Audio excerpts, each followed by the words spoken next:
Hello and welcome to the Homesteading Academy, where homesteaders come to learn. Today, we are welcoming a very special guest, and we will be having Cayce at Ormsby Farms joining us to talk about the importance of bread making, tips and tricks for the perfect loaf, lots of recipe uses, meaning he has a recipe that he uses for bread and the different ways that he will use that recipe, as well as freezer-friendly ways and ways to preserve your bread. So without further ado, let's welcome Cayce at Ormsby Farms. Welcome. Hello, hello. I'm Hello, so thank you excited for to be being here. here. So This is Cayce, such why don't a great idea. I apologize, Cayce, there's a delay. Please go ahead. I was just going to say, this is just a great idea that you had. I mean, to learn these type of tips and tricks from people that you watch and you admire is such a brilliant idea, and I'm so excited to be a part of it. So thank you for having me. Well, we are so excited to have you, and we would love it if you would explain to the audience just a little bit about yourself, because you have a new homestead and you are thriving over there, as well as about why you're making your own bread and how long you've been doing it. Well, we just recently moved onto our homestead. We've been here for probably about 6 months now. I've been living full time on the homestead for about two. Um, uh, we are gardening. We were planning on getting animals. That's on the back burner, but the garden is going nut crazy, so it's taking up most of my time. And breads has always been one of my passions since I started this homesteading journey. Now, I started this homesteading journey probably late 2019, early 2020, when everything was going haywire, and I wanted to learn how to be self sustainable and provide for myself along with my family. I've always loved to cook and bake, so it just seemed like, oh, bread's gonna be super easy. Incorrect. Bread is like a science. And why it is so important that you make your own bread, if you are bread eaters, I will say that if you're bread eaters, store-bought bread can have up to 40% of the ingredients being GMO or preservative items in your store-bought bread, which is something that as a homesteader you try to steer far, far away from. Having a good base recipe, which is what I'm going to talk about today, having a good base recipe of your bread, you can turn it into a multitude of different items, bread items that you need for your homestead, such as hamburger buns, hot dog buns, a regular loaf of bread, a good set of dinner rolls, and that's some southern dinner rolls. I've used them also to make bagels, and I've also added stuff to it to make English muffins. So you have a base that you can turn them into all different types of bread recipes, along with changing the flavoring. I've done a regular white. I have added some cheese and Italian herbs, and then you get that faux Subway Italian herb and cheese kind of taste of a bread. Add cinnamon and raisin, you got a cinnamon raisin bread.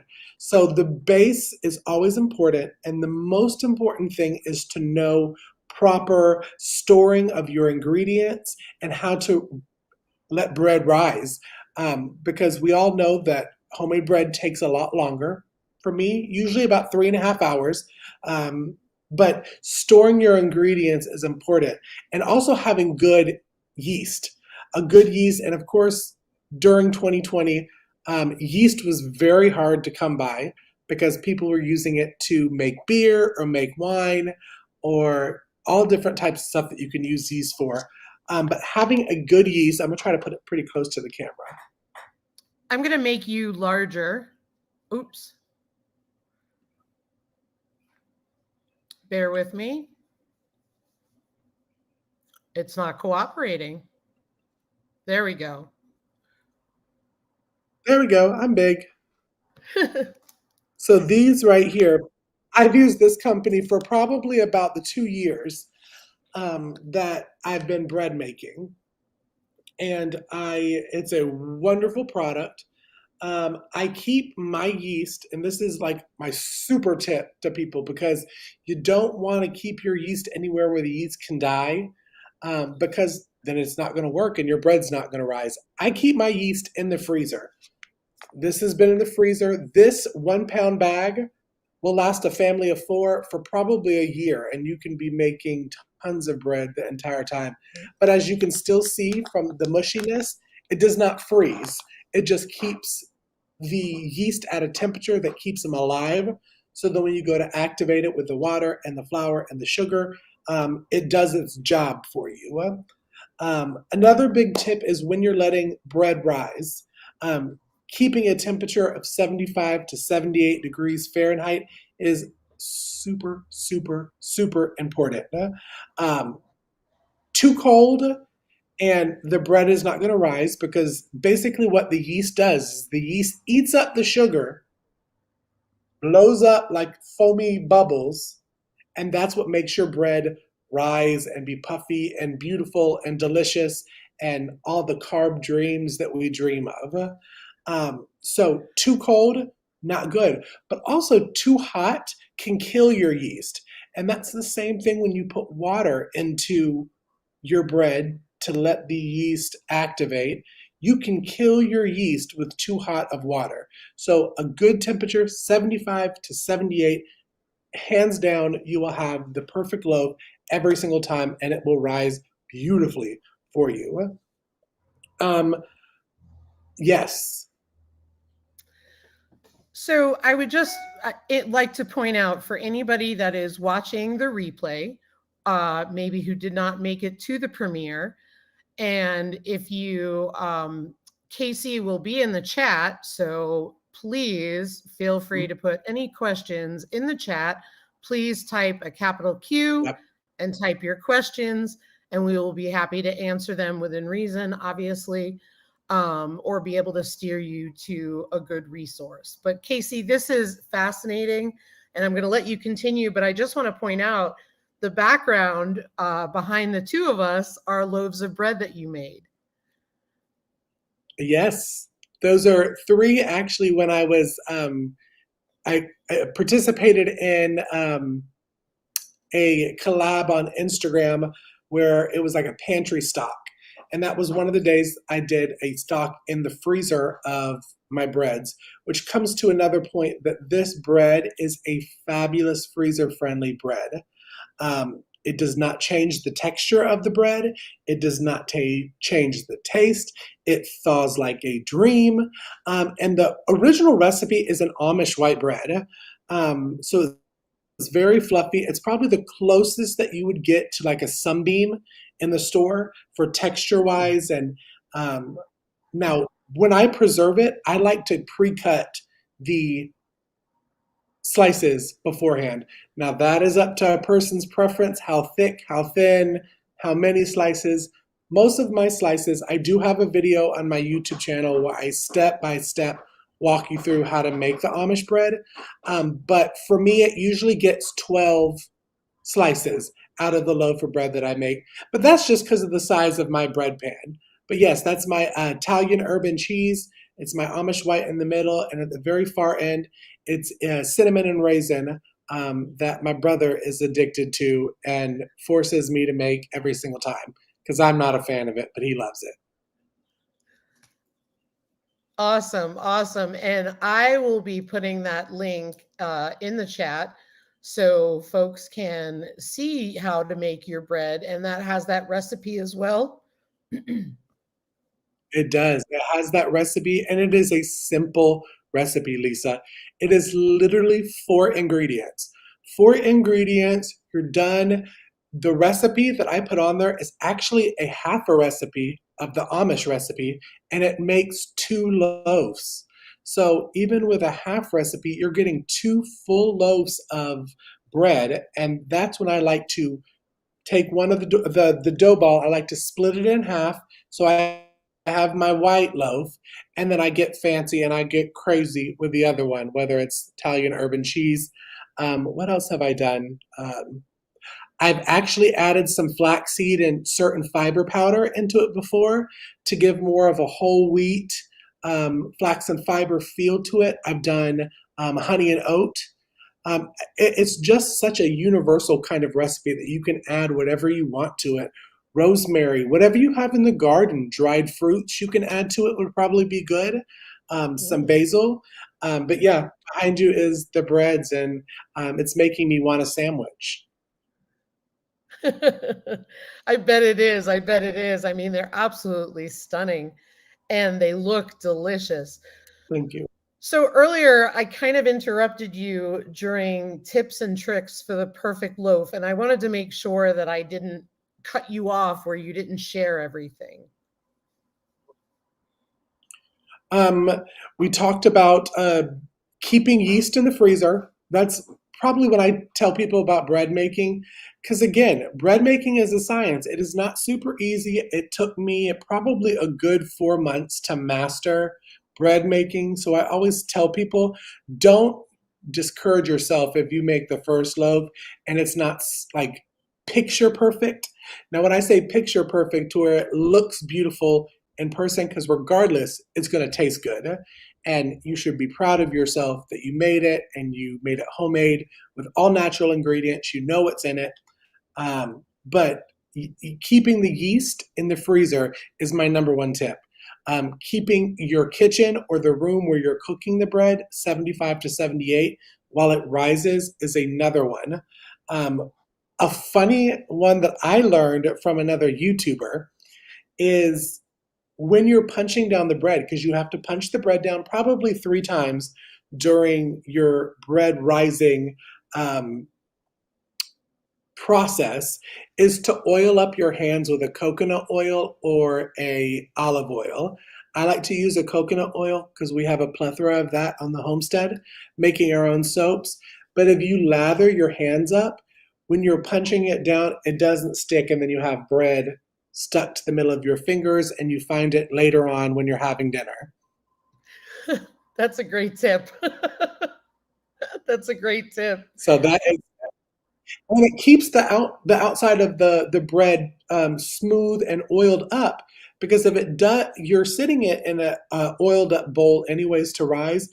When it gets too dry, it cracks, and you don't want it to crack. So to have a pretty loaf that you see in pictures and online, make sure to keep it oiled up, keep your hands oiled up, and keep the temperature right.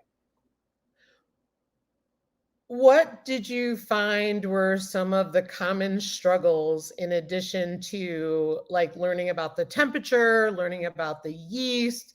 Because you said it took you several months to kind of perfect the process. So I thought if there are some folks who are watching this, what are some things, common things they might come across besides those you mentioned that would actually help them to address the issue right away? So you talked about, Right. Um, yeah, I would say the flour, the type of flour was something that I had to learn. Um, you can you now I use bread flour. I use an organic bread flour. Um, you can use wheat. You can use all-purpose. The rising time is a little bit different for all of them. But I have learned that before I got on the organic kick that I'm on, that when you buy bleached flour in the store, bleached flour does not rise as easily as organic flour does, probably because of preservatives. I don't know exactly why that is, but when a recipe, especially bread recipe, call for bread flour, it's very important that you do use bread flour. Again, you can use wheat, you can use all-purpose. It's just not going to rise the same as bread flour. Um, you can always get wheat berries and grind your own flour, but bread flour is super important for this recipe.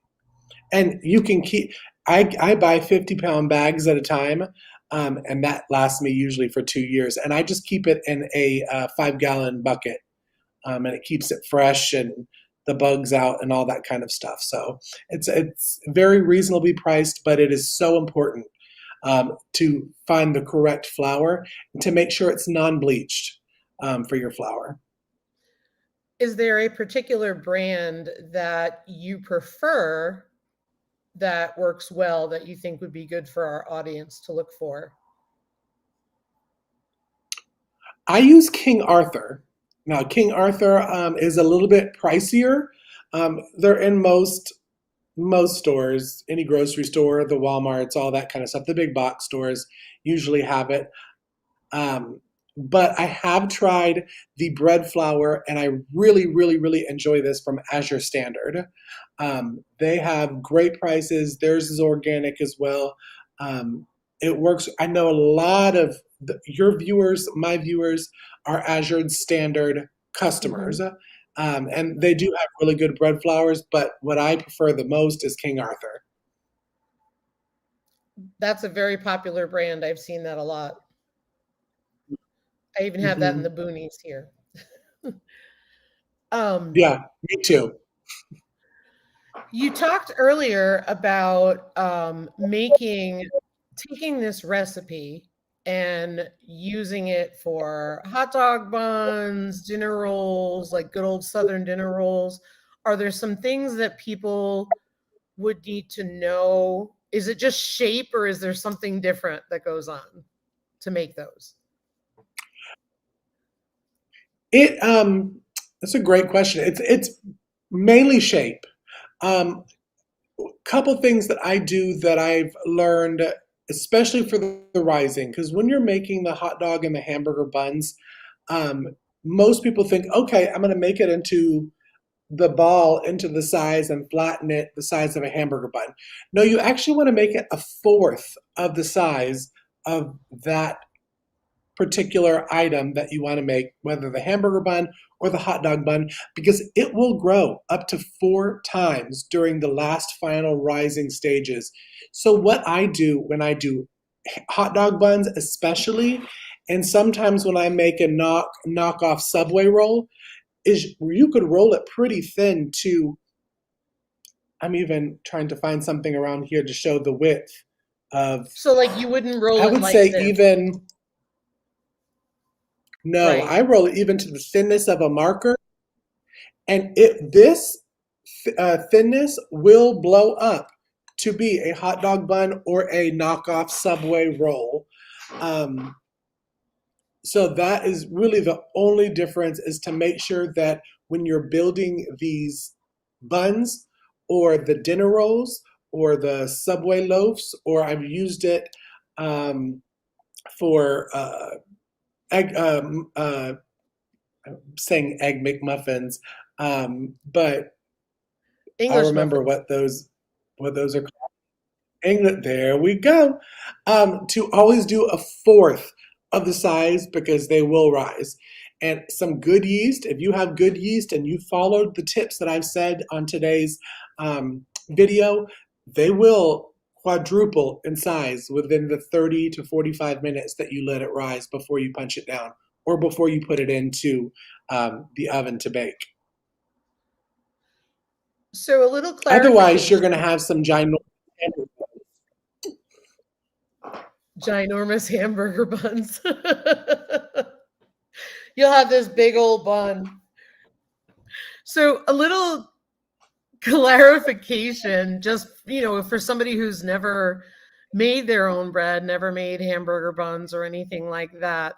So, you're obviously, we're going to link them to the video, and bear with me, this is a little long, but they're going to mix it, they're going to let it rise, and once they've let all the rising happen and the punching, that's when they're going to shape it and make it into um, the desired, whether it's a loaf of bread, whether it is hamburger buns or what have you, and then it's a final rise then, correct? Correct. I usually do, before I start molding into whatever it goes into, I always give it 2 to 3 rises. 3 rises depending on temperature. I do 3 rises usually in the winter.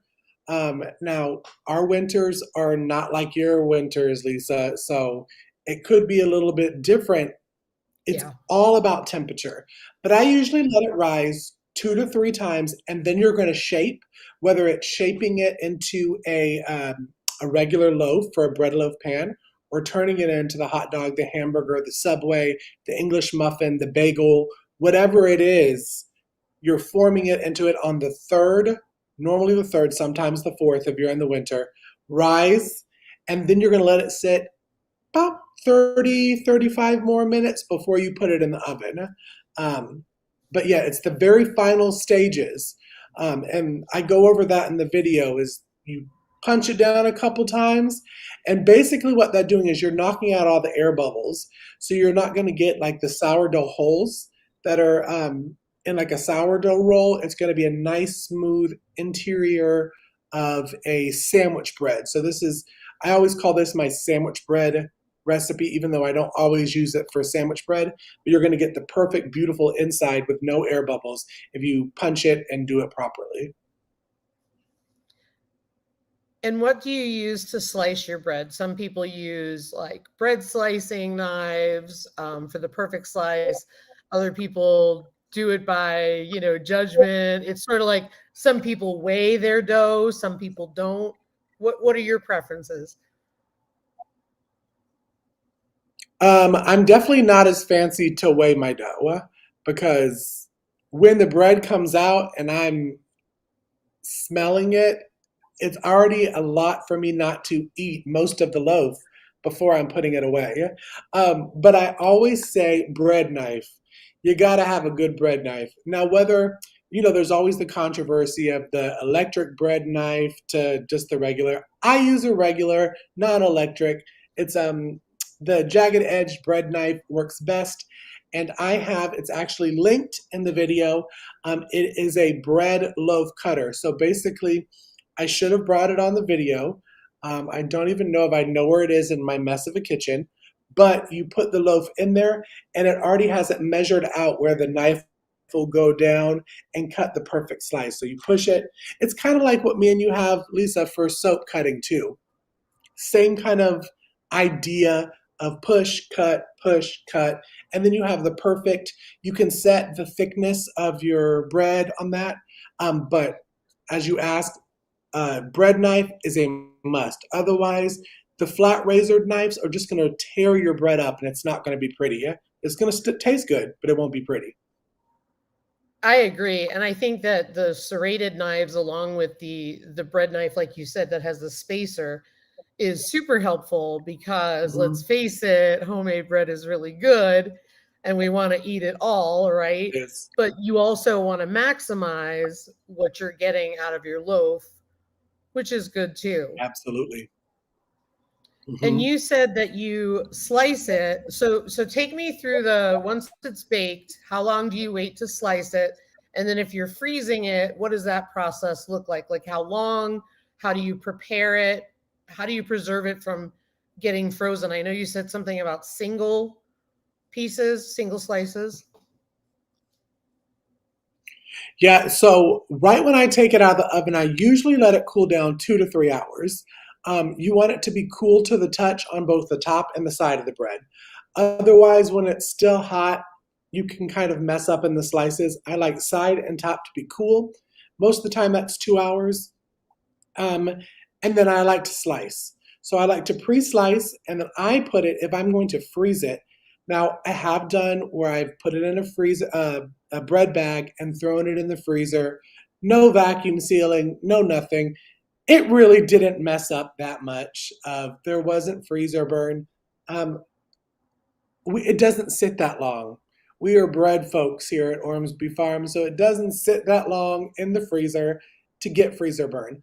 But it is recommended if you are freezing your bread to vacuum seal and not completely vacuum seal, but just seal the edge of a food saver bag, and that will prevent the freezer burn on the bread. But the bread will last up to 6 months in your freezer and still have the same texture, the same flavor, thaw out good. Again, it doesn't last that long here at Ormsby Farm, but it is freezer friendly, and it is a dream to defrost. Take it out, put it on your counter. The next day, it's ready to go. So you literally, and I don't mean to be a master of the obvious, but for some folks who don't know, who never did this before, you slice it, then keep it all together, put it in a vacuum seal bag, you said, and you don't completely suck all the moisture out. Is that correct? Mm-hmm. Okay. Yes, I don't suck it all.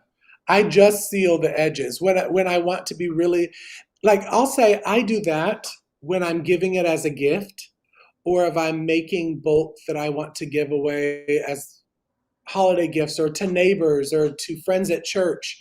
I'll do that so it's prettier.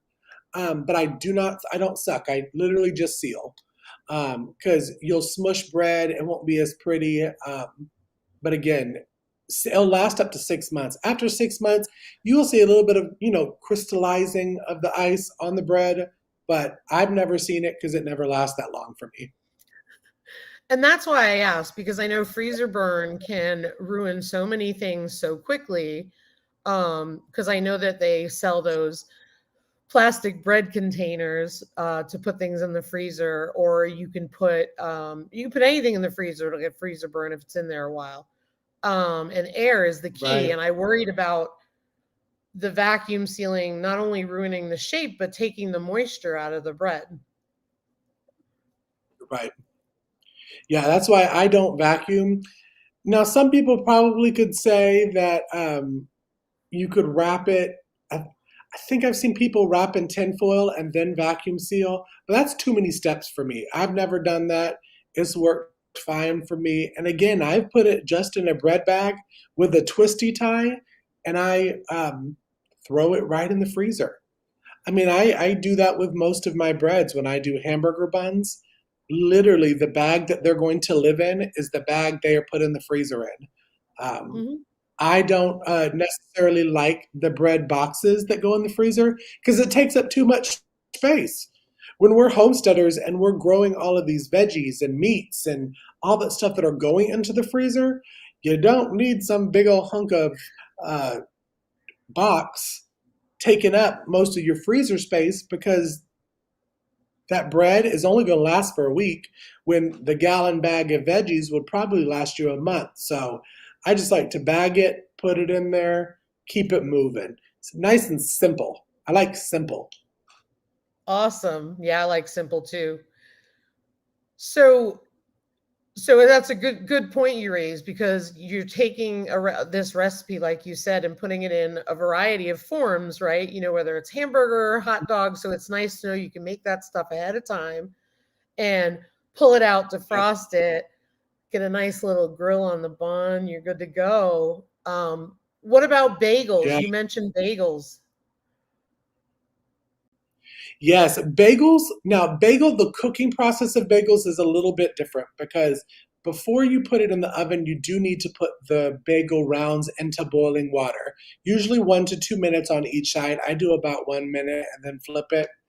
And then you bake it just the same as the other one. I usually do about 26 minutes, 13 on one side, I flip it. But then I slice and freeze because I love bagels. I love bagels and cream cheese.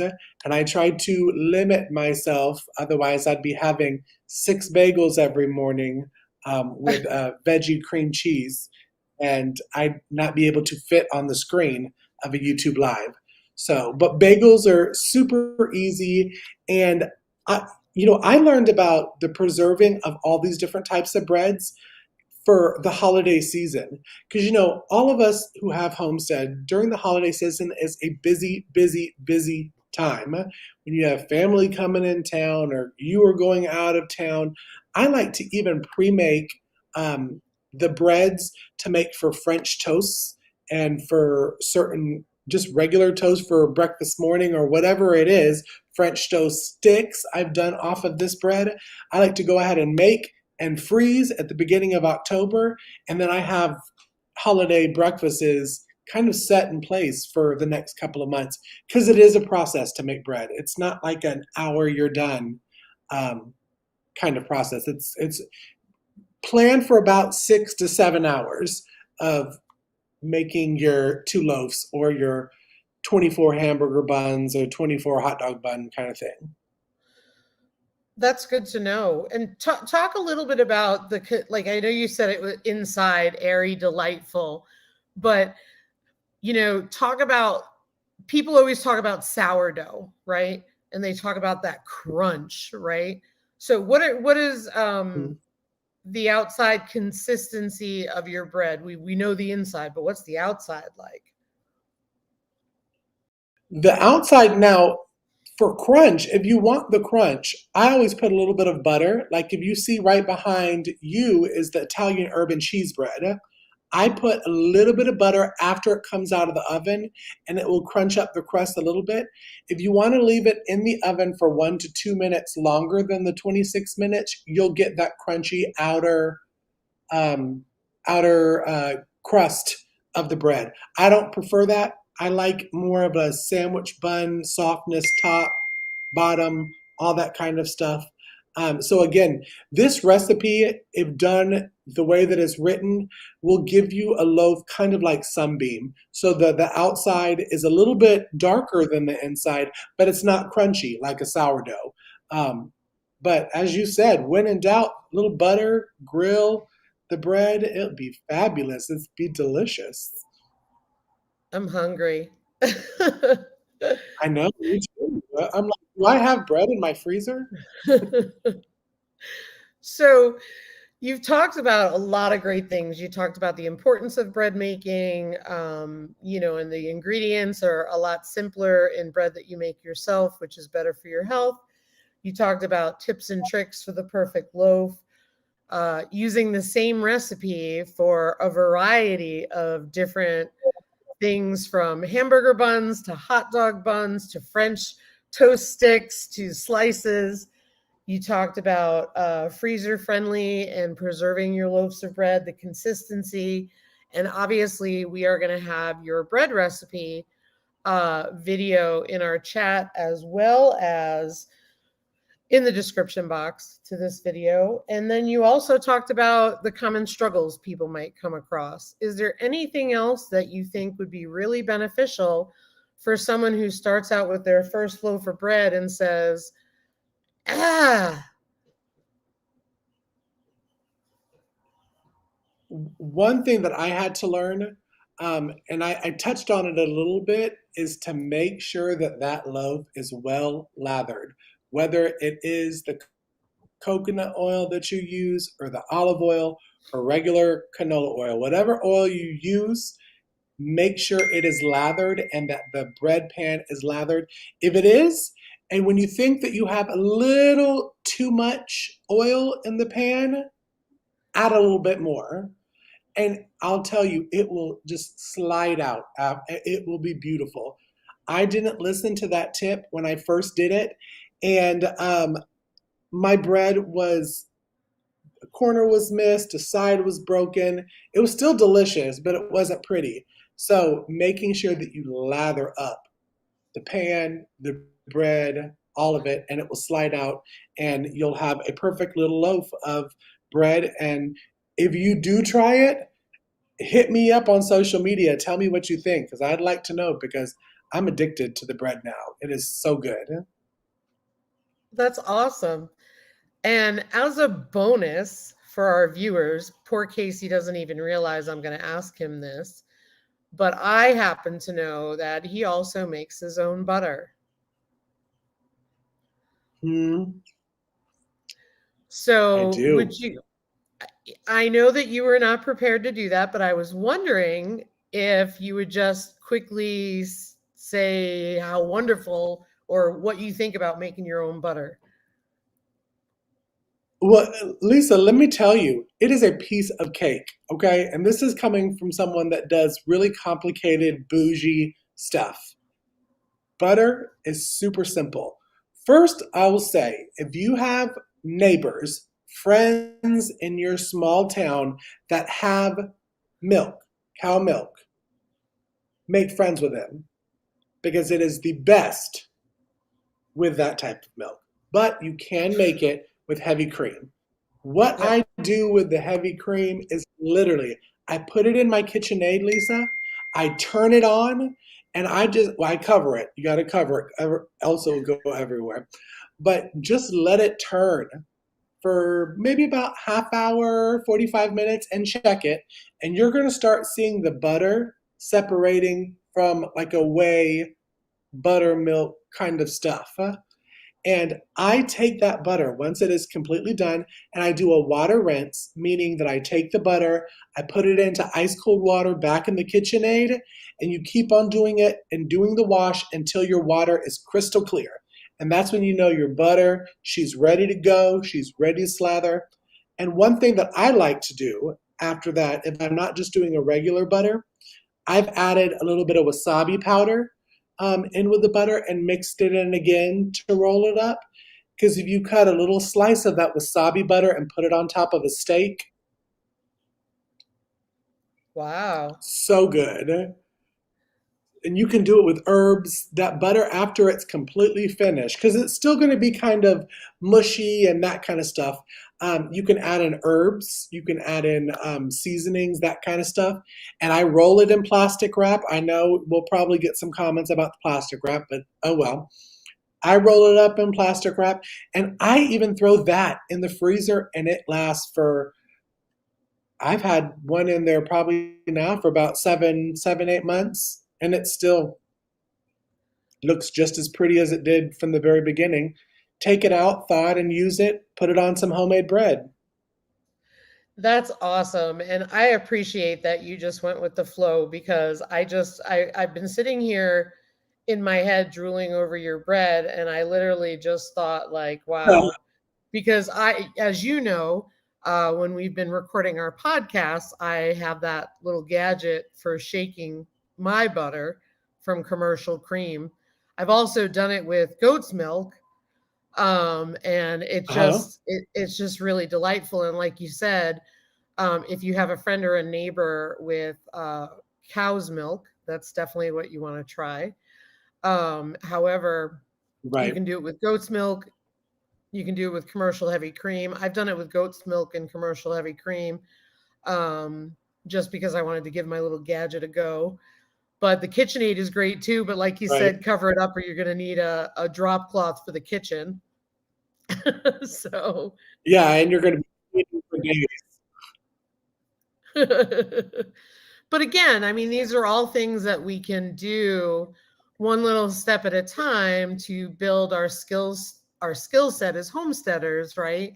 And also empower ourselves with all of the events going on in the world. So I think that a lot of this stuff is really Mhm. important. And like you talked about, you have items you're buying them in larger quantities, you're storing them appropriately to keep them safe. You know, you have the 5 gallon food grade buckets. You also, and I know you've talked before about Mylar bags and so on. And I think it's Mhm. just another great way to be able to feed your family, you know, even if it's the little things. Right. Any last It is. It's so important. any last tips or information that we may have missed? I mean, we still have plenty of time. It's up to you. I will say, because I know we'll hear somebody say this, when you're making your homemade butter, and both me and Lisa have said it, it is the best if you have a friend or a neighbor that has cow milk that you can get from it. Yes, it is not financially reasonable to go buy heavy cream and turn it into butter because really, at the end of the day, you can buy butter that is cheaper. And we do promote a debt-free lifestyle. But if you wanted to try the butter, I just wanted to put that out there. If you wanted to try the butter, heavy cream is what you want to get. But yes, it is not because I know I can see somebody in the chat saying, "Well, it's more expensive to do it that way." Yes, it'd be great if you had a cow in your backyard. That would be the best thing. But if you wanted to try it, it does work. But that would only be my only tip or statement.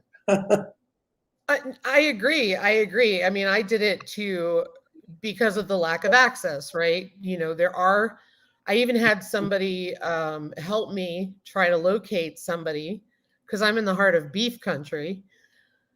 So, and I'm used to Right. being in the heart of dairy.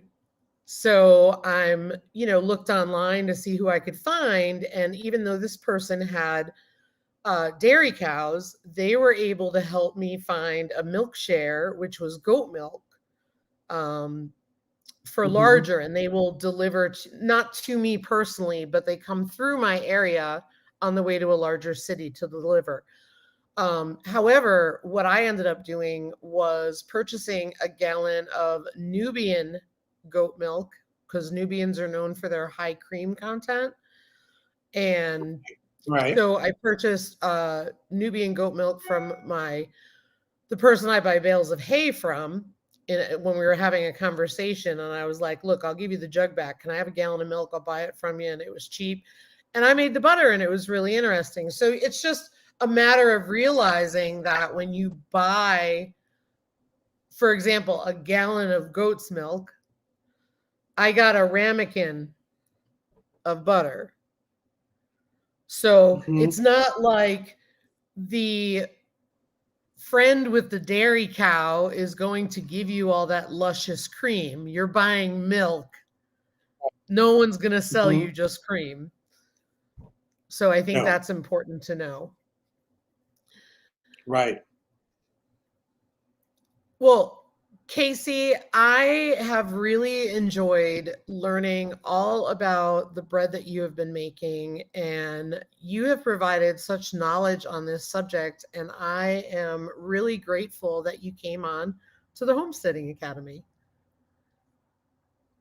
Well, it was my pleasure, and I am just so excited about this Homesteading Academy, and I cannot wait to personally tune in to every single one of your like super knowledgeable guests that's going to be spewing information that we all need to soak up and write down and store in a binder. So I'm just honored to even be a part of it. So thank you for inviting me. Yeah?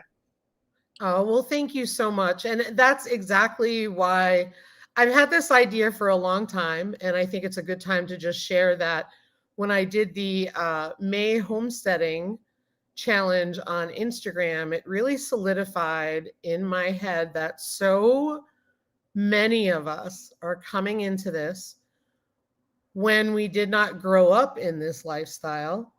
Now, my dad worked on farms in the summer when he was younger, and my husband grew up working on farms, grew up doing all of that stuff. But I'm the one who's here all day. I'm the one who's doing this stuff. Right. And, it puts a lot of pressure on your partner when you're having to constantly ask them to do stuff because they know about it. So it just dawned on me, or solidified the point, I should say, that so many of us need an educational resource. So even though this is a different format for YouTube, because a lot of us are used to the community aspect of it, this Right. is solely for educational purposes.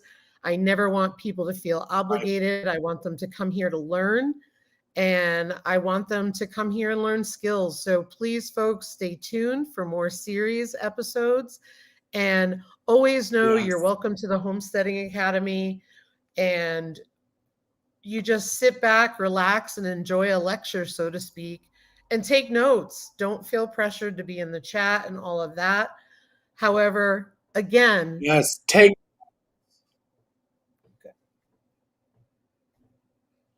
Well, I was going to say, take notes. It's so important because to save them for later, because in case YouTube is not there, all this information that you can get from Lisa's amazing guests that are going to be on here, write those notes down, save it in a notebook. You'll thank me later by pigeon.